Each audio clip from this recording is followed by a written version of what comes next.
안녕하세요. 크립토TV입니다. 이번 시간에는 섬뜩한 그들의 빅픽처, 무조건 반대로 가면 될까요? 에 대한 제 의견을 말씀을 드려볼까 합니다. 이 영상의 주제를 먼저 말씀을 드리면요. 그들의 의도, 글로벌 세력의 의도를 반대로 봐야 할 때가 있고요. 그대로 봐야 할 때가 있습니다. 당연히 필요한 게 뭐겠습니까? 분별력이 매우 중요합니다. 자, JP 모건에서 2025년 코인 강세를 전망했습니다. 내년 코인 오른다. 여러 가지 이유를 댔습니다. 첫 번째 이유, 지금 지정학적 긴장이 고조되고 미 대선이 다가오면서 기관 투자자들이 금이나 비트코인 등 대체 자산에 눈을 돌린다. 지금 뭐 전쟁 났는데 안전한 것을 아무래도 찾겠죠. 두 번째, 미 대선에서 트럼프 대통령 당선 가능성이 지금 높아지고 있다. 그래서 지금 내년에 코인 오를 것이다. 지금 이런 얘기입니다. 세 번째, 모건 스탠리 같은 전통 자산 운용사가 고객들에게 비트코인 현물 ETF 투자를 추천하기 시작했습니다. 그러니까 오를 것이답니다. 자, 네 번째, 마운트 곡스, 제네시스 트레이딩 같은 파산 업체들이 코인을 상환 물량을 지금 100% 상환 완료한 건 아닙니다. 근데 그래도 많이 상환을 했죠. 매도 리스크가 줄었다. 다섯 번째, 독일 정부 펀드 있었죠. 거의 뭐 5만 개 가까이 비트코인 다 팔았습니다. 이게 끝났기 때문에 시장의 물량 폭탄이 이제 뭐 줄었지 않았냐. 여섯 번째, 올해 말부터 내년 초까지 예상되는 FTX 채권자 상환이 다행히도 코인으로 지급되는 것이 아니라 뭘로 지급된다? 현금으로 무려 20조 원이 넘습니다. 이게 만약에 코인으로 지급이 됐다면 생각해 보십시오. 22년 11월 달에 가격이 어땠습니까? 지금보다 형편없이 낮았죠. 그때보다 지금 뭐 비트코인이나 뭐가 됐든 더 많이 올랐습니다. 코인으로 하면 팔 수 있겠죠. 현금으로 지급을 하기 때문에 이게 이제 아무래도 내년에는 그때 막 가격이 막 오르고 있으면 사람들이 또 못 이기고 사지 않을까요? 지금 이런 가능성을 언급한 겁니다. 자, 혹자께서는 뭐 JP 모건 무조건 믿고 거른다. 정말 그렇게 하면 될까요? 상식적으로 한번 생각해 보시면 계속 거짓말만 한다면 JP 모건이라는 회사의 보고서를 누가 믿겠습니까? 그리고 누가 믿고 지금 이 은행에 투자를 하겠습니까? 그러진 않겠죠. JP 모건이나 블랙락은 미래를 전망 실제로 하고요. 더 무서운 건요. 미래를 실제로 만들어 버릴 수 있는 힘이 있습니다. 소위 월가의 금융 세력이 그런 힘을 갖고 있습니다. 자, 그 과정에서 문제는 뭐냐? 대중들을 종종 속이는 겁니다. 이것을 이제 포인트로 잡고 말씀하시는 거잖아요. 대중을 속이고요. 평생 우리를 그들의 상품과 그들의 어떤 금융 서비스에 평생 고객, 이걸 제가 조금 다른 표현을 하면 돈의 노예, 빚의 노예로 만듭니다. 그들의 잘못이라고 하기에는요. 돈을 막 찍어서 모든 것들 가격이 다 상승하면 우리가 영끌과 비투를 참을 수 없게끔 만들 뿐이지 실제 행동을 하는 것은 저는 우리다.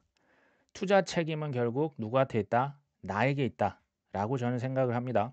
우리의 탐욕과 공포를 활용할 뿐이다. 자, 메타플래닛 대표가 이런 얘기를 했습니다. 참고로 메타플래닛은 일본의 마이크로 스트래터지죠. 뭐 미국의 마이크로 스트래터지가 미국 상장 기업 중에 비트코인을 제일 많이 들고 있습니다. 자, 이 친구들이 좀 복잡하게 적혀 있는 제가 말씀을 드리겠습니다. 자, 풋 옵션. 이게 뭐냐면요. 메타플래닛은 당연히 비트코인 가격이 연말에 상승할 것으로 예측을 하고 앞으로도 중장기 계속 올라갈 것으로 예측을 할 겁니다. 그러니까 계속 사겠죠. 그럼에도 불구하고 만에 하나 연말에 비트코인 가격이 폭락을 한다면 상장사잖아요. 회사 뭐 주식부터 해서 굉장히 악 영향을 미칠 수밖에 없습니다. 준비해야죠. 이걸 해지한다라는 표현을 쓰죠. 다른 회사, 메타플래닛이 아니고요. 다른 회사에서도 비트코인을 뭐 쟁여놨는데 뭐 ETF를 뭐 이래저래 좀 사놨는데 비트코인 가격이 만에 하나 떨어지는 것에 대해서 대비를 해야만 합니다. 기업들은 원래 그렇습니다. 그러려면 이제 풋 옵션이라는 것을 사면 돼요. 풋 옵션은 가격이 떨어지면 큰 이익을 볼 수 있는 옵션 상품입니다. 이 옵션을 다른 회사가 사는데 그러면 누군가 팔아야죠. 메타플래닛이 이것을 파는 겁니다. 풋옵션을 팔죠. 근데 비싸게 팝니다. 그걸 풋옵션 매도 프리미엄이라고 하거든요. 돈을 이거 지금 팔아서 거의 25억 원을 번 겁니다. 이해하십니까? 그러니까 가격이 혹시나 만에 하나 떨어졌을 때를 대비해서 풋 옵션을 사고 팔고 있는 겁니다. 이게 자연스러운 행위예요, 기업들은. 자, 비트코인이나 이더리움 현물 ETF를 기반으로 해서 옵션 상품이 미국에서 승인이 뭐 빠르면 연말이지만 뭐 내년 1분기로 그때 본다고 말씀을 드렸죠. 자, 그렇게 됐을 때 기관들이 좀 더 그 해지를 할 수 있는 시스템이 갖춰지기 때문에 시장에 더 많이 들어올 수 있다 말씀을 드립니다. 자, 어떤 분석은 미국 대선 전까지 코인의 변동성 확대는 없을 것이다. 이거 의견이에요. 의견을 판단하실 땐 중요한 게 근거가 뭐냐를 한번 들어보실 필요가 있습니다. 여기서 재밌는 얘기를 합니다. 이번 주 암호화폐 시장에서 랠리가 지속되고 있는데 뭐가 안 따라온다? 거래량이 뚜렷하게 늘고 있지는 않다. 이것은 지금 누가 주저한다? 기관들은 주저하고 있다. 저는 이게 이제 굉장히 그 설득력이 있다고 보거든요. 상승세가 지속이 되려면 가격이 오르면서 거래량이 같이 올라줘야 돼요. 부동산도 마찬가지잖아요. 근데 거래량이 지금 안 오르고 있는 겁니다. 이건 뭔가 해소되지 않은 문제가 있다는 거죠. 기관들이 제일 싫어하는 게 뭐라고 말씀드렸습니까? 불확실성이죠. 규제 불명확성. 미국 대선 후보 아직 100% 결정 안 됐습니다. 이것 때문에 기관들은 지금 들어오고 싶어도 들어갈 수가 없는 상황입니다. 역발상 투자, 우리가 말을 쉽게 하는데요. 제가 한번 역발상으로 질문을 던져봅니다. 미국 대선이 끝나고 코인에 대한 규제가 명확해지면 코인 가격 어떻게 될까요? 여기에 글로벌 유동성 파티가 다시 벌어지고 비트코인과 이더리움 현물 ETF에 대한 옵션 상품이 나왔다? 좀 오르지 않을까요? 제가 보고 있는 관점입니다. 이제 마라톤 디지털, 여기가 이제 비트코인 대형 채굴 업체거든요. 여기에 최대 주주가 누굽니까? 제가 한번 찾아봤습니다. 블랙락이죠. 두 번째 뱅가드입니다. 세 번째 스테이트 스트리트, 미국의 두 번째로 오래된 큰 은행입니다. 자, 이 배경 지식을 가지고 보시죠. 마라톤 디지털이 비트코인 담보로 해서 2억 달러의 자금을 조달했다. 네, 지금 1번부터 보셔야 됩니다. 순서죠. 마라톤 디지털은 지난 8월 달 선순위 전환사채, 회사 채권을 발행을 통해서 3억 달러를 이거 확보했다는 거 지금 빌린 거예요. 빌려가지고 지금 뭐 샀다? 비트코인 4,144개를 샀습니다. 이 비트로 했던 비트코인을 담보로 해서 지금 뭘 했다? 2억 달러를 또 익명의 기업으로부터 또 빌린 거죠. 또 대출을 또 받은 겁니다. 뭐 좀 생각 안 나십니까? 랩트 비트코인, 코인베이스 비트코인, 뭐 이더리움 리스테이킹도 똑같거든요. 비트나 이더리움을 담보로 해서 코인을 찍어내죠. 그 찍어낸 코인을 담보로 해서 또 유동성, 돈을 또 찍고요. 또 찍고요. 또 찍어서 담보대출에 담보대출에 담보대출을 거듭합니다. 유동성이 폭발적으로 늘어날 수 있는 기가 막힌 상품을 만들었죠. 세상을 움직이는 방식이요. 비슷한 거예요. 코인만 그런 게 아니고 이전에 부동산도 그랬고 채권도 그랬고 그냥 똑같습니다. 그들이 지금 이런 식으로 이제 세상을 운영을 하고 있죠. 코인베이스 누가 대주주입니까? 서클, USDC, 마라톤 디지털 채굴 회사 대주주가 블랙락입니다. 그러면 블랙락이 당초부터 의도했던 바가 뭐였을까요? 조금 뒤로 가보시죠. 테라루나의 창립자 권도영입니다. 권도영이 지난 22년 4월 초, 그러니까 5월 달에 무너졌거든요. 한 달 전에 이런 걸 발표했어요. 이게 뭡니까? 암호화폐 비트코인을 담보로 해서 스테이블 코인을 찍어내겠다. 기억나십니까? 비트코인을 담보, 우량 담보로 잡아서 스테이블 찍을 것이다. 이게 이제 비트코인 본위제다. 이런 얘기가 나왔었죠. 그 다음에 비트코인이 초우량 담보다. 이즘 이런 단어 자체가 탄생했습니다. 근데 불과 한 달 뒤에 무슨 일이 벌어졌습니까? 담보로 잡았던 비트코인과 테라 스테이블 코인이 저 세상으로 갔죠. 자, 그로부터 2년 반이 지났습니다. 지금 어떤 일이 벌어지고 있습니까? 자, 섬뜩한 블랙록 빅픽처가 처음부터 있었습니다. 진짜 하려는 것, 이번에는 반대로 보시는 게 좋습니다. 첫 번째, 뭐 마이크로 스트래터지나 뭐 비트코인 대형 채굴 기업들이 지금 이미 현실이 된 게 뭡니까? 비트코인을 담보로 대출을 실시합니다. 코인을 또 하나 찍어내서 이걸 담보로 또 하나 찍어내서 이걸로 뭐 투자도 하고 이자도 받고 하고 있죠. 이미 현실이 됐네요. 두 번째, 담보대출. 근데 그 우량 담보가 뭐다? 비트코인이다. 근데 이거요. 서브프라임 생각해 보십시오. 그때 담보가 뭐였습니까? 부동산이었잖아요. 그러니까 그냥 그런 겁니다. 이렇게 그냥 세상을 운영을 하는 거예요. 인간의 탐욕을 활용하면 돈이 되거든요. 세 번째, 테라 스테이블 코인을 저 세상을 보냈죠. 그러면서 담보, 비트코인 안 되겠네. 대신에 이거를 집어넣어. 그게 뭐였습니까? 미 국채였죠. 미 국채 이거 담보로 해. 이거 많이 사. 왜냐면 다른 나라들 이제 안 사주거든요. 이게 뭐다? 이게 스테이블 코인 법입니다. 곧 있으면 통과되겠죠. 네 번째, RWA 자산 토큰화를 그렇게 붐업을 시켜놓고 최우선순위로 뭘 팔아라? 미 국채를 팔아라. 블랙락이죠. 이거 이제 다 보이시죠? 그러면 제가 이제 당초 처음부터 의도가 뭐였는지를 좀 정리를 해보겠습니다. 첫 번째, 비트코인은요. 글로벌 초우량 자산이자 초우량 담보인 거죠. 이게 처음부터 계획이 들어 있었던 겁니다. 두 번째, 뭐 비트코인이든 이더리움이든 파생 상품, 뭐 솔라나도 요즘 뭐 집어넣었잖아요. 이거 담보로 해서 대출을 받고 대출을 또 받고 또 받고 유동성이 그러니까 코인 개수가 엄청 늘어나는 거잖아요. 투자도 하고 그럼 시장이 붕 뜨겠죠. 거품 끼는 거예요. 이러면서 빚 권하는 사회로 가는 거죠. 자, 빚 권하는 사회가 된가 동시에 그렇게 빚에 빚을 하고 파생 상품으로 사고 산다면 이제 실제보다 돈이 더 많이 찍혔잖아요. 그게 시장을 붕 띄웁니다. 그러면 부동산 2008년도에 한번 이렇게 무너졌던 것처럼 실제보다 시장의 사이클 높낮이가 훨씬 커집니다. 급등락이 나오는 거예요. 자, 이렇게 되면 사람들이 그러니까 뭐 엄청나게 떨어진 패닉셀 하잖아요. 엄청나게 오르면 영끌 하지 않습니까? 각종 매매 수수료, 결제 보관 송금 수수료들이 당연히 늘어나겠죠.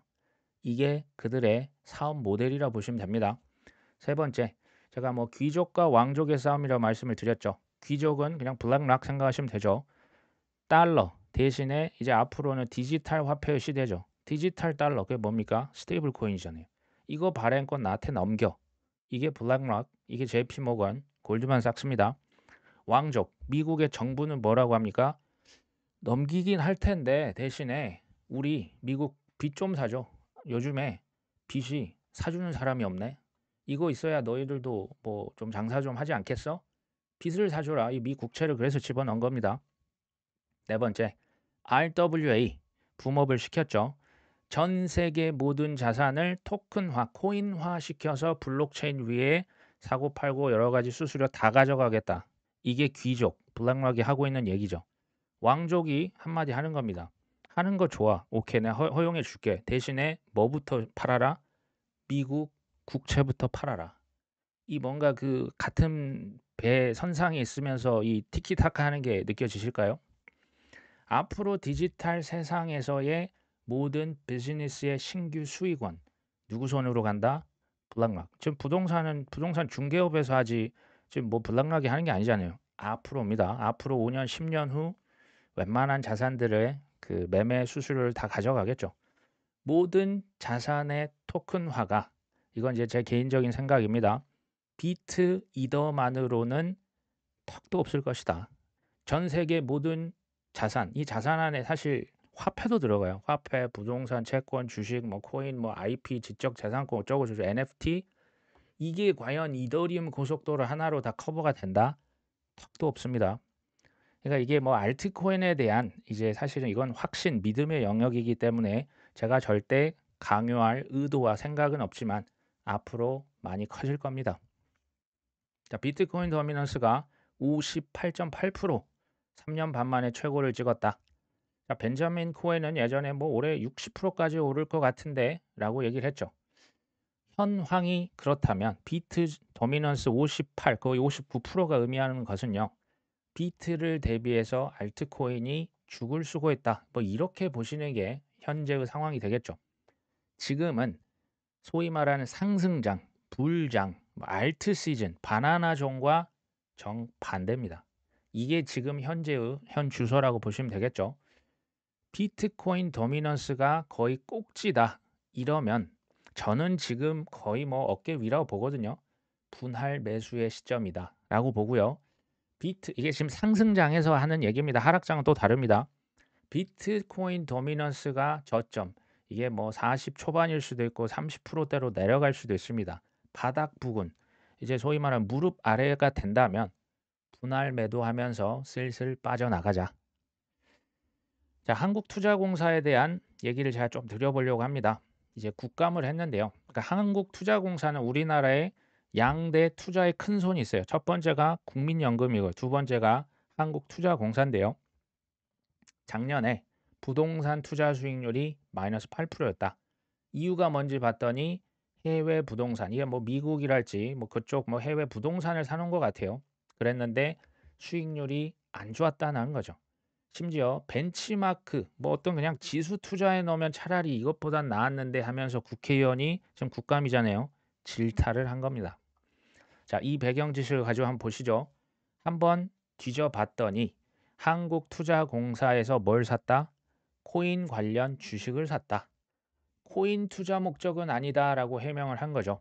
자, 그래서 뭘 샀나 봤더니요. 가만 봤더니 코인베이스와 마이크로 스트래테지, 국민연금도 샀었는데 한국투자공사도 샀네요. 우연일까요? 자, 한국투자공사는 해명을 하는 거죠. 아, 이거 우리 코인 투자 목적이 아니라 그냥 지수, 벤치마크 지수를 그냥 투자해놨는데 거기에 코인베이스가 들어갔던데 거기에 뭐 마이크로 스트레치로 들어왔잖아. 우연이야. 그 뭐 내가 꼭 코인 살려고 한 건 아니야. 뭐 그럴 수 있죠. 코인을 직접 살 수는 없잖아요. 그러니까 어쩔 수 없이 지수 투자를 샀는데 뭐 거기에 이제 얼떨결에 이제 두 개가 들어갔을 수도 있습니다. 역발상으로 한번 가보겠습니다. 비트코인과 이더리움 현물 ETF, 나중에 뭐 각종 뭐 솔라나부터 뭐 여러 가지 더 나올 겁니다. 떳떳이 지금 이거 코인 사면 욕 먹을까 봐 지금 나 코인 안 샀고 그냥 뭐 직접 산 게 아니고 간접 투자 이런 거잖아요. 떳떳하게 밝힐 수 있으면 코인 가격이 지금 수준일까요? 제 생각엔 거의 달나라 있지 않을까 싶습니다. 반대로 생각을 해볼 때가 가끔 필요하겠죠. 보수적인 분들은 국가에서 하지 말라고 하는데 그걸 뭐 굳이 지금 해야겠니? 나중에 난 살래 하실 수도 있어요. 뭐 현물 ETF 뭐 다 보장되고요. 반대로 좀 공격적인 분들은 지금이 기회다. 미래 뻔히 보이는데 저 같은 경우는 후자가 되겠죠. 이거 본인이 선택하시는 겁니다. 투자의 속성 이거 반드시 알고 하실 게 과거가 아니고요. 현재가 아닙니다. 불확실한 어디에 투자한다? 미래에 베팅하는 게 투자다라는 말씀 드립니다. 일론 머스크 얘기를 좀 마지막으로 해볼까 하거든요. 자, 일론 머스크가 자신의 비트코인을 절대 팔지 않을 것이다. 날짜 보십시오. 22년 3월 14일이죠. 넘겨보겠습니다. 3월 14일, 22년 3월 14일 판매하지 않을 거야. 테슬라 억만장자 일론 머스크, 비트, 이더, 도지코인 이 세 가지 갖고 있었거든요. 가격 폭락에 인플레이션 조언. 인플레이션 이제 앞으로 닥칠 22년 3월이니까요. 인플레이션 닥칠 건데 비트코인이랑 이더리움을 사야 된다. 지금 이렇게 얘기를 한 겁니다. 팔지도 않을 것이고. 자, 테슬라가 장기적 잠재력을 내세운 지 1년 만에 비트코인 보유 자산의 몇 프로를 팔았다? 75%를 팔았다. 불과 3월 달이었죠. 7월입니다. 4달 만에 75%를 팔아버립니다.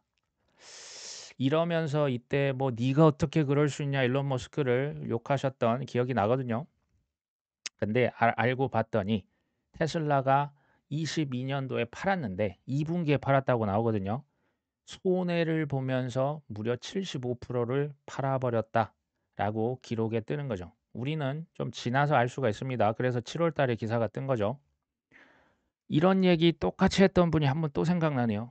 도널드 트럼프, 미국 정부가 코인을 특히 지금 비트코인 얘기하거든요. 팔아서는 안 된다. 자, 비트코인 그의 입에서 나온 워딩을 제가 다시 한번 읊어드립니다. 글로벌 자산이고 초우량 담보고 전략적인 비축 자산이고 절대 팔지 않을 것이다. 팔아서는 안 된다라고 얘기를 했었죠. 제가 이거 밑작업이라고 말씀드렸죠. 일론 머스크 테슬라에서요. 그 일론 머스크가 말을 한번 또 뒤집었던 적이 또 있어요. 비트코인 결제 받겠다라고 얘기했잖아요. 근데 말을 뒤집습니다. 그러면서 내세웠던 이유가 뭔지 아십니까? 비트코인 채굴하는데 그거 환경 오염시킨다며? 뭐 그게 이제 이유가 될 수 있는지 모르겠지만 언제든지 이런 일이 또 발생할 수 있다는 거예요. 근데 개인적으로 지금 제가 말씀드린 게 뭐 100%냐? 그건 어떻게 장담하겠습니까? 예측 100%는 존재하지 않아요. 핵심은 뭐다? 이럴 수 있는 가능성이 있기 때문에 극도의 환희가 전 세계 글로벌 예전 2017년도 뭐 ICO 광풍 불었을 때 생각해 보십시오. 전 세계가 미쳐 있을 때 적당히 팔고 떠나자. 이게 핵심입니다. 자, 일론 머스크는 트럼프에 또 7,500만 달러 후원했죠. 뭐 둘이 뭐 짱짝꿍이 최근엔 좀 잘 맞는 모양새죠. 자, 일론 머스크가 최근에 비트코인을 판매하는 거 아니야? 테슬라 7억 6천만 달러, 뭐 우리 돈 거의 1조 원 가까이 되는 비트코인을 알려지지 않은 지갑으로 이체했습니다. 이건 팩트입니다. 이건 사실입니다. 지갑 테슬라에 있었던 비트코인 전량을 다른 지갑으로 옮긴 거죠. 제가 이거 기사를 한번 쑥 다 봤거든요. 뭐 영문 기사, 공문 봤는데 부실해요. 굉장히 짧고요. 그냥 그랬다. 왜인지는 모른다. 혹시 의견 있는 분은 댓글에 남겨주세요. 뭐 이런 식이거든요. 주기형 크립토컨트가 이거 보고요. 이런 얘기를 하네요. 테슬라가 총 7.6억 달러 비트코인을 신규 주수로 이체했는데 팔았다고 가정을 하더라도 영향은 크지 않다. 왜냐하면 독일 정부 비트코인 파는 것의 절반 수준밖에 안 된다. 과거 독일 정부 매도 실현 이익이 뭐 8억 달러가 넘었는데 테슬라가 이걸 다 팔았다면 이제 추정 실현 이익은 우리 돈 7천억 원 수준일 것이다. 팔았을 수도 있어요. 팔았다면 7천억 벌었을 것이다. 두 번째, 안 팔았다면 뭐 비트코인을 보관을 하기 위해서 다른 지갑으로 옮겼을 수도 있고 이걸 뭐 다른 뭐 스테이킹 하기 위해서 옮겼을 수도 있어요. 단순 이체일 가능성 둘 중에 하나일 겁니다. 중요한 건 팔았다고 해도 뭐 독일 정부 퍼드의 절반에 불과한 거고요. 제 생각에는 그냥 단순히 대중 의도를 떠보는 게 아닌가 저는 이런 생각이 들거든요. 너희들 그냥 패닉셀을 잠깐 이제 유도하는 척 하면서 그냥 이제 의중을 떠보는 거죠. 예전에 뭐 비트코인 ETF 뭐 SEC의 트위터가 해킹이 됐다더라. 뭐 리플 현물 ETF를 블랙락이 신청했다더라. 다 이제 그 의도 떠보는 거거든요. 그럴 가능성을 저는 봅니다. 뭐 사실은 잘 모르겠고요. 중요한 건 여기서 자 일론 머스크가 팔든지 트럼프가 비트코인을 팔든지 미국 정부가 팔든지 밑바닥에서 줄 확신과 준비가 되어 있으십니까? 다른 말로 하겠습니다. 주변에서 집을 다 팔고 비투하고 영끌하고 정신 못 차리고 전세자금 집어넣을 때 코인 시장을 유유히 빠져나갈 수 있으실까요? 이 두 가지를 할 수 있으면요. 실은 크립토 TV에서 더 이상 배우실 게 없어요. 이게 핵심입니다. 이거 하셔야 됩니다. 누가 뭐라 하든지 내 길을 가십시오. 나만의 길을 가셔야 소위 말하는 2%에서 3%의 성공 투자자의 반열에 드실 수 있습니다. 우리 구독자 한 분 한 분이 그 어렵다는 성투를 하실 수 있기를 응원합니다. 자, 오늘 방송 여기까지 합니다. 끝까지 시청해 주셔서 감사합니다.